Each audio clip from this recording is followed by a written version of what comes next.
Dhaka stock exchange ডিএসইতে সূচকের নিম্ন গতির মধ্যে দিয়ে লেনদেন চলছে। সোমবার প্রথম 1.5 ঘন্টায় ঢাকা স্টক এক্সচেঞ্জের প্রধান সূচক ডিএসইএক্স সূচক 16 পয়েন্ট কমে মোট সূচক অবস্থান করছে 4883 পয়েন্টে। এদিকে ঢাকায় লেনদেন হওয়া মোট শেয়ারের মধ্যে দাম বেড়েছে 70টি কোম্পানির, দাম কমেছে 246টি কোম্পানির শেয়ারের, তবে দাম পরিবর্তন হয়নি 64টি কোম্পানির শেয়ারের ক্ষেত্রে।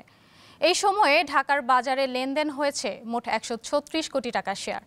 ঢাকা স্টক এক্সচেঞ্জ গতকাল লেনদেন হয়েছিল 402 কোটি টাকা শেয়ার, আর সূচক কমেছিল 68 পয়েন্ট।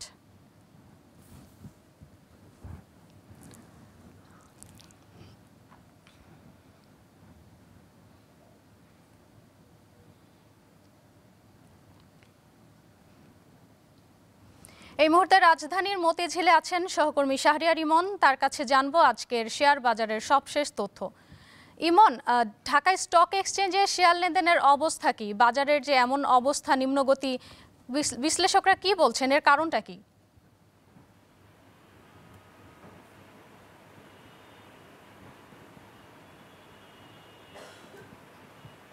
হ্যাঁ ইরশাদ সুমা, আজ দেশের প্রধান পুঁজিবাজার ঢাকা স্টক এক্সচেঞ্জে সপ্তাহের দ্বিতীয় কার্যদিবসের লেনদেন চলছে। আমি লেনদেনের মাঝে রয়েছি।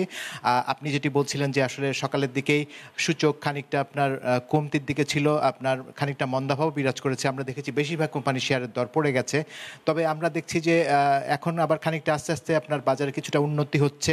আমরা যদি একটু সূচকের দিকে তাকাই, আমরা দেখছি সূচক 13 পয়েন্ট বেড়ে মোট সূচক অবস্থান করছে ঢাকা স্টক এক্সচেঞ্জে 4913 পয়েন্টে। এছাড়া যদি আমরা লেনদেনের ক্ষেত্রে দেখি, লেনদেন ভলিউম সেটিও দেখছি আমরা 223 কোটি টাকার লেনদেন হয়েছে ঢাকার পুঁজিবাজারে। আর লেনদেনকৃত শেয়ারগুলোর ক্ষেত্রে 192টি দাম বেড়েছে, দাম কমার ক্ষেত্রে রয়েছে 129টি, আর কোনো পরিবর্তন হয়নি দামের 65টি শেয়ারের ক্ষেত্রে। এই হচ্ছে বাজারের মোটামুটি এখনকার অবস্থা। আর যেটি বলছিলেন যে আমরা গতকালকেও কিন্তু দেখেছিলাম যে ঢাকা স্টক এক্সচেঞ্জের ডিএসইএক্স সূচক, যেটি প্রধান সূচক, সেটিও আমরা দেখেছিলাম 68 পয়েন্ট কমে মোট সূচক অবস্থান করছিল 4899 পয়েন্টে। তো বাজারের আসলে যে আমরা একটি দেখছি যে ক্রমাগত নেতিবাচক একটি মন্দাভাব বিরাজ করছে। কেন এই অবস্থা, এই বিষয়টি জানার জন্য আমাদের সাথে এই মুহূর্তে যোগ দিচ্ছেন বাজার বিশ্লেষক জনাব আহমেদ রশিদ লালী। আমরা তার কাছ থেকে বিস্তারিত জেনে আসবো। জনাব আহমেদ রশিদ লালী, আপনাকে স্বাগত আমাদের এই বিজনেস আয়োজনে। আপনার কাছে যদি জানতে চাই, বাজারের এই যে ক্রমাগতভাবে দরপতন হচ্ছে, নেতিবাচক একটি অবস্থা বিরাজ করছে, কি কারণ এর? জি ধন্যবাদ। দেখেন, আজকে যদি বলি আমি দুইটা আছে, হ্যাঁ, দুইটা প্রোগ্রাম আছে। একটা হলো 69 নম্বর কজ লিস্টে 69 নম্বর একটা রিট পিটিশন দায়ের করা হয়েছে, যেটা বিনিয়োগকারীরা দায়ের করেছে আগেনস্ট মার্জিন রুল, যেটা নতুন রুল হয়েছে, সেই রুলের আগেনস্টে একটা রিট দায়ের করা হয়েছে।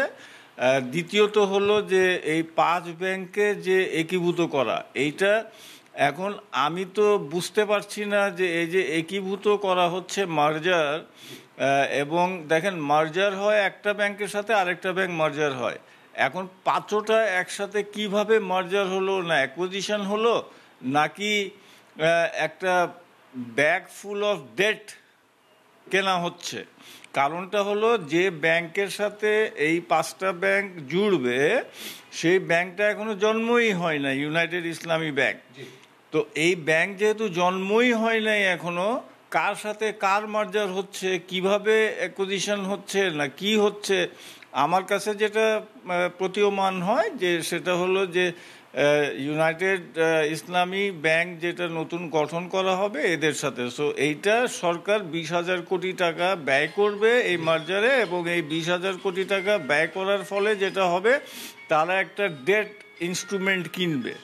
এখন প্রবলেমটা হয়ে গেছে কি জানেন, যে বিনিয়োগকারীরা আস্থা পাচ্ছে না, তাদের মধ্যে একটা প্যানিক কাজ করছে। কারণ এটা 5টা ব্যাংকের বিষয় না, আরও 5টা হয়তো আসতে পারে ভবিষ্যতে, যেগুলো অবস্থা খুবই খারাপ। এই অবস্থাতে আপনি যে বিনিয়োগকারীদেরকে কিছুই দিচ্ছেন না, সেটা তো হতে পারে না, বিকজ এটা তো ফোর্স মার্জার, এটা তো কোনো ডিসিশন ব্যাংক থেকে নেওয়া হয় না, এটা ফোর্স মার্জার হচ্ছে, আপনারা জোর করে এই মার্জারটা করছেন। সো এখানে বিনিয়োগকারীদের জন্য একটা অবশ্যই ক্ষতিপূরণ দেওয়া উচিত, সেটা যেভাবেই হোক এটা দেওয়া উচিত। কারণ আপনি 6 মাস আগেও এই সকল ব্যাংকের লোন অ্যাপ্রুভাল দিয়েছেন, ঠিক আছে, আপনি ডিভিডেন্ড অ্যানাউন্স করেছে এই সকল ব্যাংক, সেটার অ্যাপ্রুভাল দিয়েছেন। তাহলে আজকে যে মাইনাস হয়ে গেল, টোটাল এনএভি মাইনাস, এই মাইনাস সেই মাইনাস, এত কিছু দেখাচ্ছেন, 6 মাস আগে আপনি অ্যাপ্রুভাল দিলেন কেন? প্রত্যেক বছর আপনাকে ব্যালেন্স শিট যাচ্ছে, কোয়ার্টারলি রিপোর্ট যাচ্ছে, এতদিন কিছুই আপনারা করলেন না, সব অ্যাপ্রুভাল দিয়েছেন, আজকে হঠাৎ করে বলতেছেন যে মাইনাস হয়ে গেছে, এনএবি মাইনাস, এইটা মাইনাস, সেইটা মাইনাস। এই জিনিস এভাবে হয় না। আচ্ছা, এখানে আমি যদি বলি যে বিনিয়োগকারীদের স্বার্থ এবং সব মিলিয়ে আসলে আপনি তো ব্রোকারেজ হাউসের মালিকও আছেন, তো সব মিলিয়ে আসলে কি করা যেতে পারে যদি আমরা সংক্ষেপে একটু বলেন। জি দেখেন, বিনিয়োগকারীদের ক্ষতিপূরণ দিতে হবে, হয় নতুন ব্যাংক যেটা হবে সেটা শেয়ার দিতে হবে, অথবা বিনিয়োগকারীরা যে আস্থা নিয়ে আপনাদের উপরে যে আস্থা নিয়ে আপনারা অ্যাপ্রুভাল দিলেন ডিভিডেন্ডের, এবং 20 টাকার থেকে 15 টাকার থেকে 22 টাকা পর্যন্ত ওনারা ন্যাব দেখিয়েছেন, সেটা আজকে আপনারা বলতেছেন জিরো। সো এইটা হবে না, বিনিয়োগকারীদের আস্থার সংকট হয়েছে, প্যানিক সিচুয়েশন হয়েছে। সো আপনারা ইমিডিয়েটলি এইটাকে একটা সুরাহা করতে হবে। জনাব আহমেদ রশিদ লুলি, আপনাকে লালি অসংখ্য ধন্যবাদ আপনাকে। ইরশাদ সুমনা, আসলে যেমনটি ইরশাদ সুমা যেমনটি আমরা শুনছিলাম যে প্রথম 3 ঘন্টায় আসলে লেনদেন পরিস্থিতি এবং বাজারের এই অবস্থার পিছনে মূল কারণটা কি সে বিষয়টি আমরা একটি ব্যাখ্যা শুনছিলাম। তো আরও 1.5 ঘন্টা লেনদেন বাকি রয়েছে দেশের প্রধান পুঁজিবাজার ঢাকা স্টক এক্সচেঞ্জে। এরপরই আসলে আমরা দেখব দিন শেষে শেয়ার বাজারে আজকে কি দাঁড়ায়।